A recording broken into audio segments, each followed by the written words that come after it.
Jean, ons weet nou daar's klomp personeel en klomp studente betrokke by die NWU. Wat dink jy is die rol van 'n kunstefees soos Aardklop vir die gemeenskap van Potchefstroom?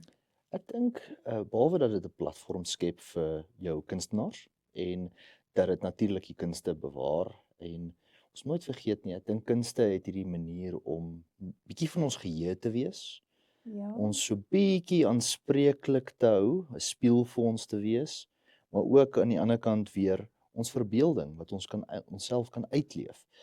En ons het almal baie keer bietjie, ek dink, rowwe goed wat met ons gebeur in ons lewens, maar die kunste gee ons daai oomblikke om dit ook net soms te geniet en gelukkig te wees.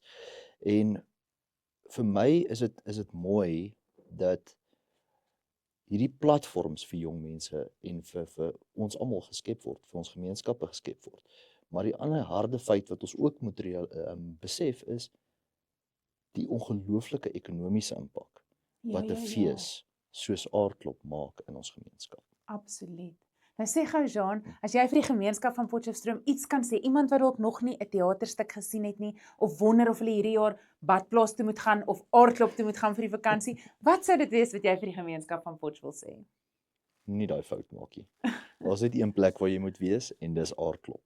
Want dit is 'n plek waar ons saam kan lag, kan kuier en geniet. En dit ook ons almal soek 'n plek waar ons kan behoort, nê. En dit is 'n deel van Potchefstroom se identiteit. En hierdie tipe goed is op die einde van die dag die goed wat ons almal gaan onthou eendag as ons daar op die stoep van die ou huis sit.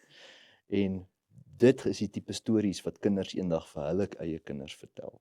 En dis goed wat jy net nie kan mis nie. Ja. Wonderlik. Ek hou saam. Ek hou van wat jy sê en ek stem 100% saam.